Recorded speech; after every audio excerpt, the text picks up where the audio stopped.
Hey everybody, Edo here, and this is Loot Trap. It is live on Kickstarter now. It's by Parlance Games and designed by Curtis Merloe.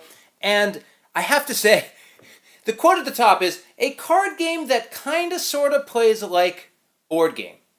And, starts there and you're like, what?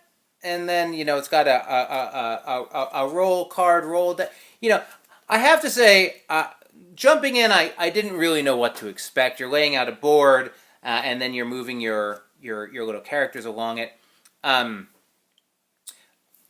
Loot Trap exceeded my expectations. I actually found myself enjoying it. It's somewhat novel, and it works.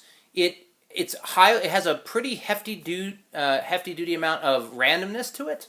But as you play, you get used to it, and you figure out ways you can sort of be a little bit more strategic using peeking and stuff. But it definitely has that feel. So really simply, your pirate's picking up loot or treasures or whatever, and there's traps. Loot trap. And basically, you can win by either you're killing your opponent or getting them to run out of hearts, and there's a little heart card that flips over all the way from 8 to 0, or be the first player to get face up 5 loots, which look like treasures. Pretty straightforward. You have 5 of these in front of you, you get it. And so what you're going to be doing is on your turn, you have to move. You always have to move. And you can move around in different directions, but early on you're moving towards the other player.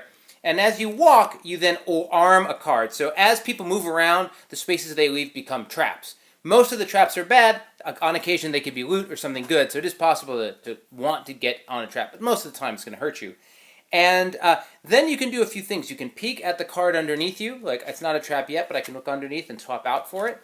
You can play an equipment card on your character, which allows you to win with one fewer piece of loot, not get attacked, save a hit point, that kind of thing. Peek further, nice little cards. Or you can play these instant cards, like move opponent twice, or draw a roll card, which is one of these. And these play as your main sort of spell casting or instance. You can also lay a trap where you are, like, say, I know I have a bomb here and I want to go boop and put this down. So that's something else you can do. So you're basically arming up the space, a little bit of memory, and when something goes off, you do the red ability for the trap, and again, sometimes it makes you draw cards or lose cards. An interesting dynamic about this game is you can't have too big of a hand, so some cards make you draw, but that's also dangerous. I like that. I like the idea of something that's empowering to the player, giving them more cards, but also creating risk is a really nice mechanical idea.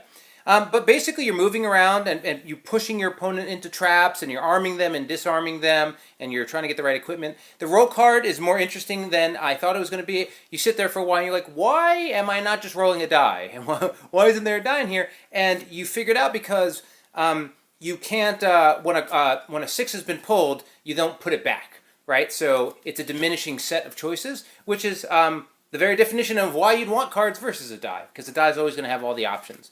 But the way these works is each character has their own special abilities. Some are better than others, and when you roll or pull one of these cards, you then get that ability. So 6s, lay a trap anywhere on this character, and on this one it's move opponent 2 spots. So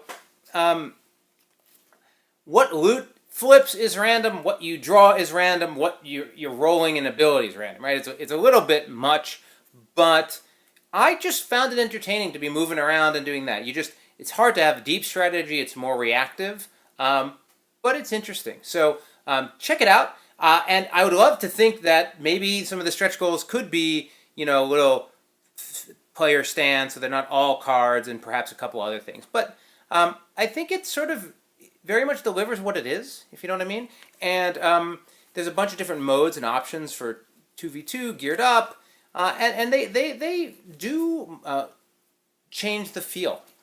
So it's a small little game. That's sort of like a board game. Subscribe, share, all that good stuff. Most importantly, play some great games. Thanks.